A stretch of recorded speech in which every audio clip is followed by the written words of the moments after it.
कागजों पर अपने दस्तखत कर दीजिए। अरे दिवाकर बेटा, मैंने भला आज तक कभी तेरा हिसाब देखा है जो अब देखूंगी। ला बता, कहाँ दस्तखत करूं? तभी मालती चाय लेकर वहाँ आ जाती है और अपनी सास को बिना कागजातों को पढ़े इस तरह लापरवाही से दस्तखत करते हुए देखकर हैरान रह जाती है। अच्छा माँ जी, अब मैं चलता हूँ, फैक्ट्री में बहुत काम है। फिर दिवाकर वहाँ से चला जाता है। कुछ दिनों बाद मालती बाजार में कुछ सामान खरीद रही होती है। तभी एक बूढ़ा आदमी उसे आवाज देता है। अरे मालती बेटी, कैसी हो? मुझे पहचाना? मैं तुम्हारी कंपनी में मुनीम का काम करता हूँ। हाँ चाचा जी, मैं आपको बिल्कुल पहचानती हूँ। कहिए, कैसे हैं आप? मैं तो ठीक हूँ।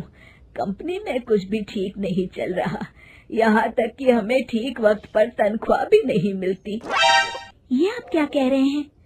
अब क्या बताऊं, आप लोग तो कभी हिसाब किताब देखने दफ्तर आते नहीं। मेरी मानो तो एक बार आप लोग दफ्तर आकर सारा हिसाब किताब देख लो, आपको असलियत पता चल जाएगी। अच्छा बेटी, अब मैं चलता हूँ, देर हो रही है। फिर वो बूढ़ा वहाँ से चला जाता है। वहीं दूसरी तरफ मालती घर पहुंचकर अपनी सास को सारी बात बताती है।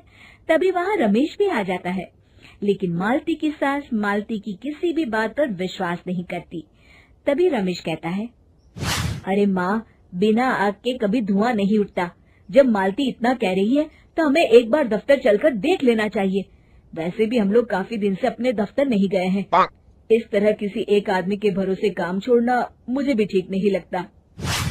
अगले दिन वे सभी अपने दफ्तर पहुंचते हैं और सीधे दिवाकर के कैबिन में जाते हैं।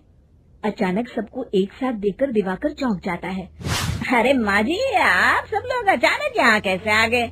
अगर कुछ काम था तो मुझे एक फोन कर दिया होता, मैं आपके घर आ जाता।